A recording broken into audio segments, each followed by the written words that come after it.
My doctor told me that my life was about to get a lot more complicated after my physical the other day, knowing full well that I'm already the primary caregiver for my husband who's living with Lewy body dementia. So I'm just looking at him going like, what? He found some cardiac symptoms that were abnormal, and he wants me to follow up with tests and start a medication right away.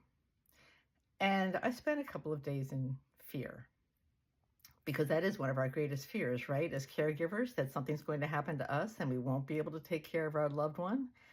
And yet you hear that far too often. The caregiver dies before the person they're caring for.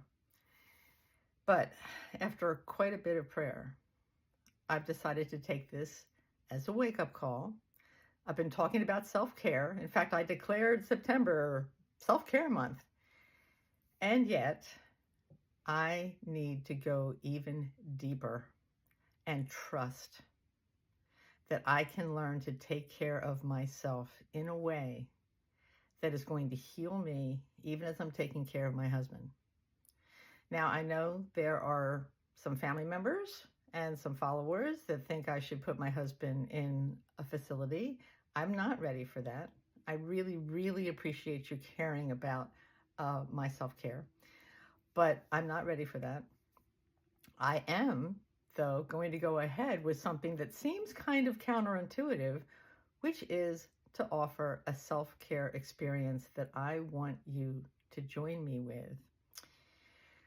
I believe that we can do a much better job of self-care if we're willing to take a look at some of the patterns that come up that prevent us from taking care of ourselves.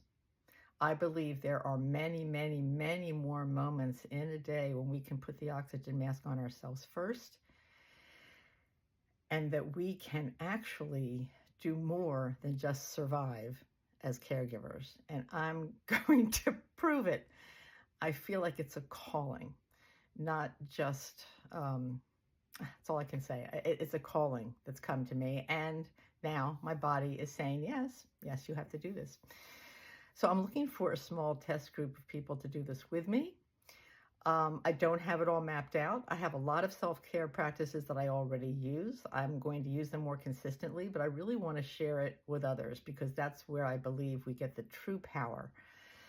And I'm only going to offer it to my email list at first. So if you haven't already signed up, please do so. There's a link in my profile. It's dementiacoachdiane.com. Pop in your email, and I'm sending out this week I don't even know what the date is today, the 24th or 5th of September, but this week I'm going to start to send out the announcement to my email list, to my loyal subscribers, because I want to give you the chance to get in first, because I can't take everybody. I really want to work with a small group of people so we can work more intimately and really do this together. So if you're interested, sign up for my email list. And by the way, you will get a return email confirming that you want to hear from me, and that link is only good for 24 hours, so you do have to click on that link. And if you're not sure if you're in, send me an email at dementiacoachdiane.com, and I'll check to see if you're in the system. But I really believe that this is a paradigm shift that we can make. No longer am I going to tolerate being the stressed out caregiver that dies before her husband. No. I'm not exactly sure how we're going to do it, but I know we can. So if anybody wants to join me, sign up.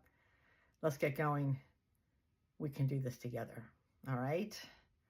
Fear has no room where love resides. I'm going to love myself at a deeper level than I ever have before and prove that love is always more powerful than fear.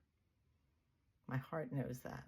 So whatever it's doing, I think it's just trying to tell me that I've been buying into fear instead of buying into love. Come with me. Let's buy into love.